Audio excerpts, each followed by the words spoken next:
Hi hello Swathi Ganga Kannada YouTube ಚಾನಲ್ಗೆ ಎಲ್ಲರಿಗೂ ಸ್ವಾಗತ ಸುಸ್ವಾಗತ. ಇವತ್ತಿನ ವಿಡಿಯೋದಲ್ಲಿ ಸರ್ವ ಸಮಸ್ಯೆಗೂ ಒಂದೇ ಒಂದು ಪರಿಹಾರ ಮುದ್ರೆ ಸಮೇತ ಒಂದು ಮಂತ್ರವನ್ನು ತೆಗೆದುಕೊಂಡು ಬಂದಿದ್ದೀನಿ. ವರಾಹಮ್ಮನವರ ಒಂದು ಮಂತ್ರ. ಇದನ್ನು ಯಾವ್ಯಾವ ಕೆಲಸಕ್ಕೆ ಹೇಳ್ಕೊಳ್ಬೇಕು ಅನ್ನೋದನ್ನು ತಿಳಿಸ್ಕೊಡ್ತೀನಿ. ಪ್ರತಿಯೊಂದು ಕೆಲಸಕ್ಕೂ ಆಗುತ್ತೆ ಸ್ನೇಹಿತರೆ.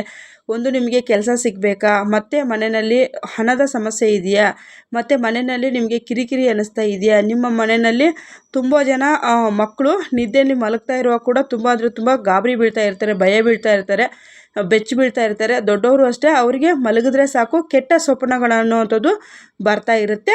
ಅಂಥವರು ಸಹ ಈ ಒಂದು ಮಂತ್ರವನ್ನು ಹೇಳ್ಕೊಳ್ಬಹುದು. ಮತ್ತು ತುಂಬ ಜನ ಒಬ್ಬೊಬ್ಬರೇ ಮನೇಲಿದ್ದಾಗ ಗಾಬರಿ ಬೀಳೋದಾಗಿರ್ಬೋದು, ಭಯ ಬೀಳ್ತಾ ಇರ್ತಾರೆ. ಅವರಿಗೆ ಏನೋ ಒಂಥರ ಅವ್ರಿಗೆ ಒಂಥರ ಧೈರ್ಯ ಇರೋದಿಲ್ಲ. ಆ ಥರದವರು ಕೂಡ ಈ ಒಂದು ಮಂತ್ರವನ್ನು ಹೇಳ್ಕೊಳ್ಬಹುದು. ಯಾವ ಒಂದು ಸಮಯದಲ್ಲಿ ಹೇಳ್ಕೊಳ್ಬೇಕನ್ನೋದಾದರೆ ಅದು ತುಂಬ ಅಂದರೆ ತುಂಬ ಮುಖ್ಯವಾಗಿರುತ್ತೆ. ನಿಮಗೆ ಬ್ರಾಹ್ಮಿ ಮುಹೂರ್ತದಲ್ಲಿ ಹೇಳ್ಕೊಳ್ಳೋದಂಥದ್ದು ತುಂಬ ಅಂದರೆ ತುಂಬ ಒಳ್ಳೆಯದು.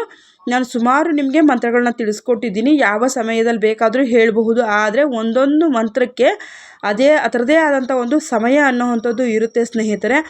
ಆ ಒಂದು ಸಮಯದಲ್ಲಿನೇ ನಾವು ಹೇಳ್ಕೊಂಡಾಗ ಅದಕ್ಕೆ ಫಲ ಅನ್ನೋವಂಥದ್ದು 100ಕ್ಕೆ 100 ಅಂಟು ಸಿಗುವಂಥದ್ದು. ಹಾಗಾಗಿ ನೀವು ಈ ಒಂದು ವರಾಹಮ್ಮನವರ ಮಂತ್ರ ಬ್ರಾಹ್ಮಿ ಮುಹೂರ್ತ ತುಂಬ ಅಂದರೆ ತುಂಬ ಒಳ್ಳೆಯದು. ಅತಿ ಶೀಘ್ರವಾಗಿ ಕಾರ್ಯಸಿದ್ಧಿಯಾಗುತ್ತೆ. ಯಾವುದೇ ಒಂದಿರ್ಬೋದು, ನಿಮಗೆ ಇವಾಗ ಎಮರ್ಜೆನ್ಸಿಗೆ ದುಡ್ಡು ಬೇಕಾಗಿದೆಯಾ, ಅವರು ಕೂಡ ಈ ಒಂದು ಮಂತ್ರವನ್ನು ಹೇಳ್ಕೊಳ್ಬಹುದು. ಮತ್ತು ನಿಮಗೆ ಏನೇ ಒಂದು ಕೆಲಸ ಆಗ್ಬೇಕಾ ಅಂಥವರು ಸಹ ಈ ಒಂದು ಮಂತ್ರವನ್ನು ಹೇಳ್ಕೊಳ್ಬೋದು. ಇದು ಮುದ್ರೆ ಸಹಿತವಾಗಿ ಮಂತ್ರ ಅನ್ನೋದಿರುತ್ತೆ. ಇದನ್ನು ನೀವು ಬೆಳಗ್ಗೆ ಬ್ರಾಹ್ಮಿ ಮುಹೂರ್ತ ಯಾವಾಗ ಸ್ಟಾರ್ಟ್ ಆಗುತ್ತಂತಂದರೆ ನಮಗೆ 4 ಗಂಟೆ, ಒಂದೊಂದು 4:15 ನಮಗೆ 6 ಒಳಗಡೆಗೆ ನೀವು ಈ ಒಂದು ಮಂತ್ರವನ್ನು ಹೇಳಿ ಮುಗಿಸ್ಕೊಳ್ಬೇಕು.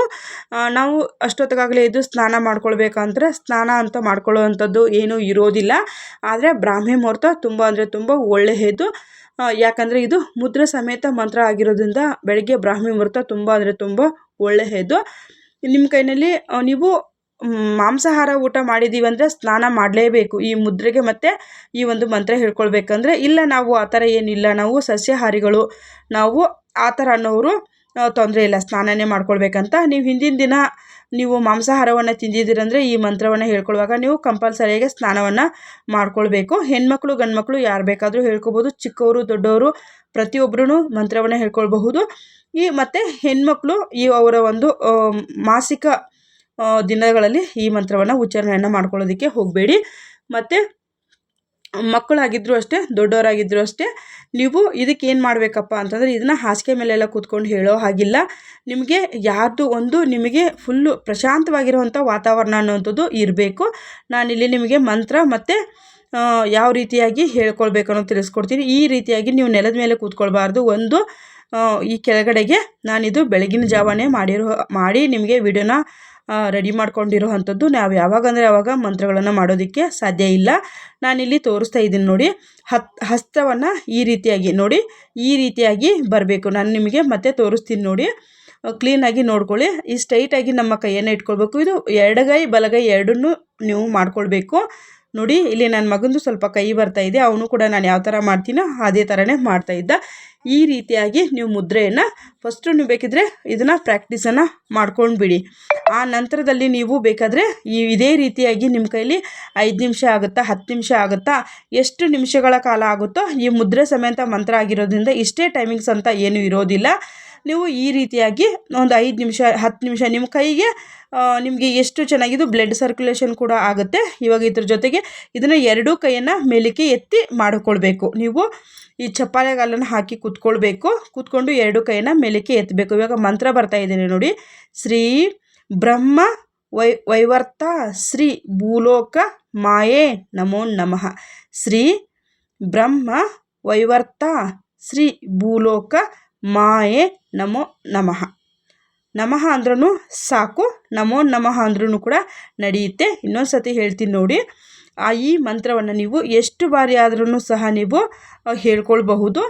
ಆದರೆ ಈ ಒಂದು ಮುದ್ರೆಯನ್ನು ಇಟ್ಕೊಂಡೇ ಈ ಮಂತ್ರವನ್ನು ನೀವು ಹೇಳ್ಕೊಳ್ಬೇಕಾಗುತ್ತೆ. ನಾನು ಹೇಳುವಂಥ ಉಚ್ಚಾರಣೆ ನನಗೆ ಕರೆಕ್ಟಾಗಿದ್ದರೂ ಕೂಡ ನಿಮಗೆ ಕೇಳಿಸೋವಾಗ ಏನಾರ ವ್ಯತ್ಯಾಸ ಆಗಿದ್ದರೆ ನಾನು ಪ್ರತಿ ವಿಡಿಯೋದಲ್ಲಿ ಹೇಳ್ತಾ ಇರ್ತೀನಿ. ಯಾಕಂದರೆ ನಾವು ಇಲ್ಲಿ ವಾಯ್ಸ್ ಓವರ್ ಮಾಡ್ತಾ ಇರುವಾಗ ನಾವು ಮಂತ್ರ ಒಂದು ಸತಿ ಹೇಳ್ಕೊಂಡಿರ್ತೀವಿ, ವಾಯ್ಸ್ ಓವರ್ ಮಾಡುವಾಗ ನಿಮಗೆ ಅದು ಉಚ್ಚಾರಣೆ ನಿಮಗೆ ವಿಡಿಯೋದಲ್ಲಿ ತಪ್ಪಾಗಿ ಕೇಳಿಸಿದ್ರು ಕೂಡ ನೀವು ಅದಕ್ಕೆ ನಾನು ಹೇಳೋದು, ಬುಕ್ಕಲ್ಲಿ ನಾನು ಏನು ಮಂತ್ರವನ್ನು ಹಾಕಿರ್ತೀನಿ ಅದನ್ನು ನೀವು ಒಂದು ಬುಕ್ಕಲ್ಲಿ ಬರೆದುಬಿಟ್ಟು ನೀವು ಪ್ರಾಕ್ಟೀಸನ್ನು ಮಾಡ್ಕೊಳ್ಳಿ. ಇದು ಪ್ರತಿಯೊಂದು ಕೆಲಸಕ್ಕೂ ಆಗುತ್ತೆ. ಯಾರಿಗೆಲ್ಲ ನಿಮಗೆ ಮಕ್ಕಳು ಚಿಕ್ಕ ಮಕ್ಕಳಿದ್ದಾರೆ ಅವರು ಸಹ ಇದನ್ನು ನೀವು ಬೆಳಗಿನ ಜಾವನೇ ಎದ್ದು ಮಾಡ್ಕೊಳ್ಬಹುದು. ನಿಮ್ಮ ಮಕ್ಕಳಿಗೆ ನಿಮಗೆ ದುಡ್ಡಿನ ಅವಶ್ಯಕತೆ ತುಂಬ ಇದೆ, ಮನೆಯಲ್ಲಿ ತುಂಬ ಪ್ರಾಬ್ಲಮ್ ಇದೆ ಅನ್ನೋವಂಥವ್ರು ಕೂಡ ಈ ಒಂದು ಮಂತ್ರವನ್ನು ಹೇಳ್ಕೊಳ್ಬಹುದು. ಮತ್ತು ನಿಮ್ಮ ಮಕ್ಕಳು ವಿದ್ಯಾಭ್ಯಾಸ ಸಹ ಮಾಡ್ತಾ ಇಲ್ಲಾಂದ್ರೂ ಕೂಡ ಇದು ನಮಗೆ ಸಮಸ್ಯೆಗೂ ಕೂಡ ಈ ಒಂದು ಮಂತ್ರ ಮುದ್ರರಹಿತ ಮಂತ್ರ ಅಂತಲೇ ಹೇಳ್ಬಹುದು. ಈ ಒಂದು ಮಂತ್ರವನ್ನು ನೀವು ಹೇಳ್ಕೊಳ್ಳಿ. ತಾಯಿ ವರಾಹಿ ದೇವಿ ನಿಮಗೆ ಎಲ್ಲರಿಗೂ ಒಳ್ಳೆಯದನ್ನು ಮಾಡ್ತಾರೆ. ಆದರೆ ಕೆಲವೊಬ್ಬರು ಕಮೆಂಟನ್ನು ಇಷ್ಟು ದಿವಸ ನಾನು ವೀಡಿಯೋಗಳನ್ನ ಹಾಕಿದ್ದೀನಿ, ಯಾರೂ ಕೂಡ ಕೆಟ್ಟದಾಗಿ ಕಮೆಂಟನ್ನು ಹಾಕಿಲ್ಲ. ನಿನ್ನೆ ಒಬ್ಬರು ಯಾರೋ ಹಾಕಿದ್ರು, ನಿಮಗೆ ಕೆಲಸ ಇಲ್ವಾ ಮಾಡೋಕ್ಕಂತೇಳಿ. ನಾವು ಯಾರಿಗಾನ ಒಂದು ಉಪಯೋಗ ಆಗಲಿ ಅಂತೇಳಿ ನಾವು ಅದನ್ನು ಒಂದು ವಿಡಿಯೋ ಹಾಕೋದಕ್ಕೆ ಮುಂಚೆನೇ ನಮಗೆ ಏನಾನ ಒಂದು ಸಣ್ಣ ಒಂದು ಬದಲಾವಣೆಗಳಾದರೆ ಮಾತ್ರ ನಾನು ವಿಡಿಯೋನ ಹಾಕ್ತೀನಿ. ಮಂತ್ರ ಇವಾಗ ಈ ಒಂದು ನಾನು ವಿಡಿಯೋ ಹಾಕೋದಕ್ಕೂ ಕೂಡ ನನಗೆ ಎಮರ್ಜೆನ್ಸಿಯಾಗಿ ದುಡ್ಡು ಬೇಕಾಗಿತ್ತು. ನಾನು ಅದನ್ನು ಒಂದು 5 ನಿಮಿಷಗಳ ಕಾಲ ಬೆಳಗಿನ ಜಾವ ಎದ್ದು ಅದನ್ನು ಮಾಡಿ ನನಗೆ ಸಡನ್ನಾಗಿ 5,000 10,000 ಅದು ಮುಖ್ಯ ಅಲ್ಲ, ನಮಗೆ ಆ ತಕ್ಷಣಕ್ಕೆ ಅಮೌಂಟ್ ಅನ್ನೋದು ಕೈಗೆ ಬಂದು ಸೇರ್ತಲ್ವ, ಅದು ಮುಖ್ಯ. ಹಾಗಾಗಿ ನನಗೆ ಇದು ಓಕೆ, ಇದು ಚೆನ್ನಾಗಿ ಇದೆ, ನಮಗಿದು ಒಳ್ಳೆಯದಾಗುತ್ತೆ, ಎಲ್ಲರಿಗೂ ಕೂಡ ಅನುಕೂಲ ಆಗುತ್ತೆ ಅನ್ನೋದನ್ನು ಕೂಡ ನಾನು ಅದನ್ನು ತಿಳ್ಕೊಂಡು ವಿಡಿಯೋನ ಮಾಡಿರ್ತೀವಿ. ಯಾರೂ ಕೂಡ ನೆಗೆಟಿವ್ ಆಗಿ ಮಾತಾಡೋದಕ್ಕೆ ಹೋಗಬೇಡಿ. ಯಾಕಂದರೆ ಕಷ್ಟಗಳು ತುಂಬ ಇರುತ್ತೆ, ನೀವು ಕಳ್ಕೊಳ್ಳೋದು ಏನೂ ಇರೋದಿಲ್ಲ. ದೇವ್ರನ್ನ ನಂಬಬೇಕು.